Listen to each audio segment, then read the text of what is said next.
Հարգելի գործընկերներ, Սահմանադրական դատարանի նման տեսակ որոշման ականատես եղել է ինքս նախկինում ևս։ Այս որոշումը տարբերվում է մեկ կարևոր հանգամանքով, ցավոտ հանգամանքով։ Այն կայացվեց 2026 թվականի հուլիսի 4-ին Սահմանադրության օրվան ընդառաջ։ Եվ Սահմանադրության օրվան ընդառաջ արձանագրվեց, որ Հայաստանում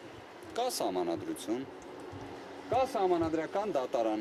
բայց չկա Սահմանադրականություն, չկա Սահմանադրական արդարադատություն։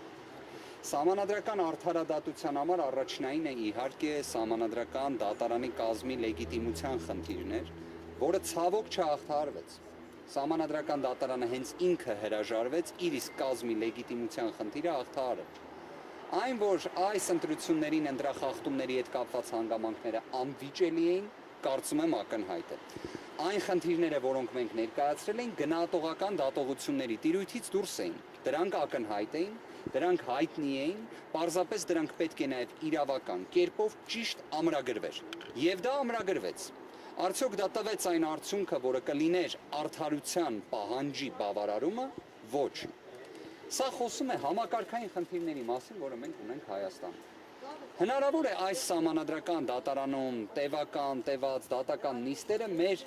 մի քանի այլ նաև հայրենակիցների համար լինեին ինչ-որտեղ ճանաչողական։ Հնարավոր է։ Դա անհրաժեշտ էր, կարծում եմ այո։ Ըստ ձեզ բարձր դատարանի վրա քաղաքական ազդեցություն եղել է թե ոչ։ Բարձր դատարանի դատավորներից մեկի նույնիսկ հարցադրումները քաղաքական իշխանության խոսույթից էին։ Հետևությունները թողնում եմ ձեզ։ Սպասելիքներ չունեին, ընդդիմադիրները ոչ մեկ չուներ, այս գործընթացը ինչի համար նախաձեռնել։ Կներեք, բայց սպասելիքներ ընդհանրապես չունենալու տրամաբանությունը ես չեմ կիսում, բայց սպասելիքներ ունենալու նաև մոտեցումը պետք չի նույնացնել ռոմանտիզմի հետ կամ իրականությունը, այսպես ասած, պատշաճ չգնահատելու հետ։ Մեկ հարց կար, որը բոլորի համար անվիճելի էր։ Պայմանական հավանականությունը, որ Սահմանադրական դատարանը կունենար այդ քաջությունը, անվավեր ճանաչելու ընտրության արդյունքները։ Իդեպ, չէ, հարցադրումը մինչև վերջ թույլ տվեք պատասխանեմ։ Արդյոք այդ քաջությունը կունենար թե ոչ, շատ նվազ մակարդակի էր։ Արդյոք երկրորդ փուլի հնարավորության քաջությունը կունենար մի փոքր ավելի բարձր, բայց մանդատների բաշխման կարգի հետ կապված հարցը դա նույնիսկ կենտրոնական ընտրական հանձնաժողովի համար ակնհայտ էր։ Այսինքն կենտրոնական ընտրական հանձնաժողովի ցանկացած անդամ գիտակցում է, որ վաղ թե ուշ այս հարցի վերաբերյալ իրենք ստիպված են լինելու տալ պատասխաններ, որովհետև երբ անվավեր է ճանաչվում ընտրական տեղամասի արդյունքները կենտրոնական ընտրական հանձնաժողովի նախաձեռնությամբ, որը էական ազդեցություն է ունենում ընտրության ընդհանուր ելքի վրա, պետք է լիներ վերաքվեարկություն, բայց դա չեղավ։ Այն, որ այդ ամենը շտկելու հնարավորություն ուներ Սահմանադրական դատարանը, եւ ես ինչ որտեղ հակված եմ կարծելու, որ կենտրոնական ընտրական հանձնաժողովն էլ էր ցանկանում, որ այդպես լիներ, անդամները, որ հետագայում այդ հարցադրումները իրենց չներկայացվեն։ Հայաստանի հաջորդ քայլերը Հարցը ձեր։ Շատ լավ, ես ընդհանուր առմամբ պատասխանեմ, առաջիկայում կտեսնեք նաև Ուժեղ Հայաստան կուսակցությունների դաշինքի հայտարարությունը քաղաքական մասով այդքանը կասեմ, դրանից ավելը չեմ ասի, բայց մի բանն եմ ուզում հատուկ ընդգծել։ Ես ուզում եմ շնորհակալություն հայտնել բոլոր մեր այն հայրենակիցներին, ովքեր այս օրերին հետևում էին Սահմանադրական դատարանում տեղի ունեցող նիստերին, աջակցում էին մեզ այս ողջ ընթացքում, թե նախորդիվ դրան, թե այս ընթացքում։ Ընդհանրապես մեր հայրենակիցներին ես ուզում եմ իմ երախտագիտության խոսքը ասել, որովհետև մենք ունենք ֆանտաստիկ հայրենակիցներ։ Մենք պարզապես ունենք մի իրավիճակ, որ մեր հայրենակիցներին նաև կարողանում են վախեցնել, տեղ-տեղ կենսաթոշակով կաշառել։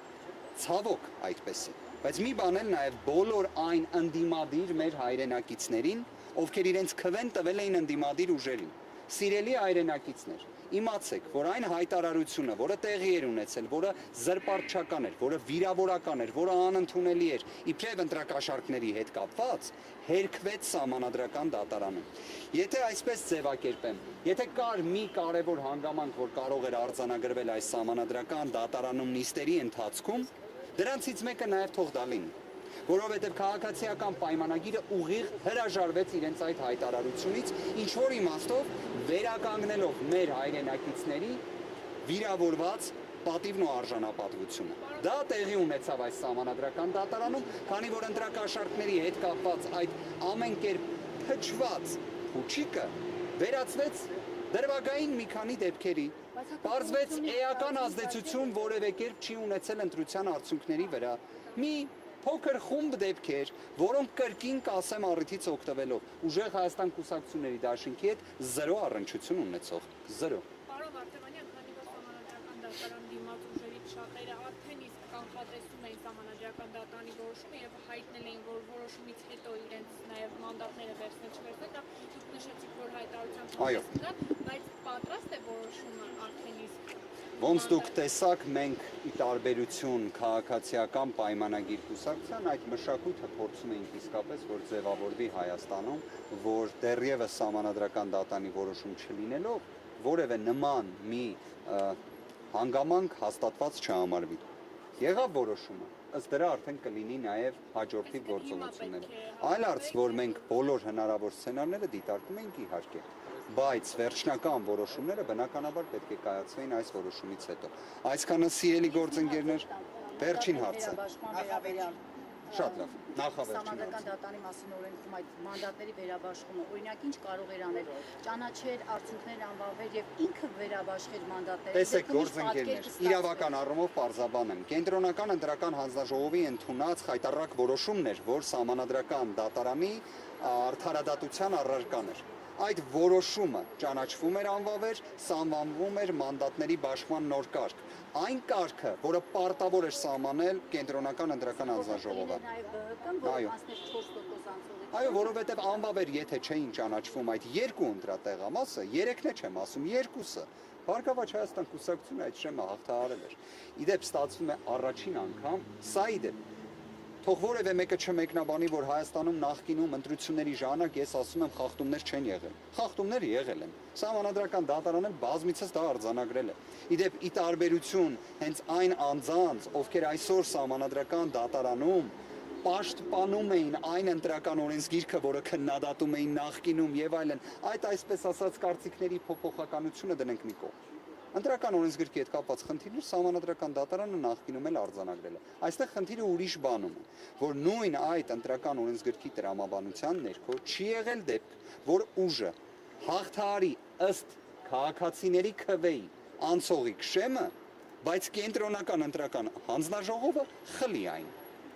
Արգելի անցնել անցողի քշեմը։ Սա առաջին անգամ էր, սա աննախադեպ էր, թող սա էլ արձանագրվի։ Վերջին հարցը։ Պատրաստվում եք բավարարվել միայն հայտարարություններով, թե կոնկրետ գործողություններ։ Հայտարարության մեջ նաև նշվածի վերաբերյալ էլ պատասխան կտեսնեք։ Շնորհակալ եմ, որ ոչ աշխատանքային օրով էլ լուսաբանեցիք այս ամենը։ Շնորհակալ եմ։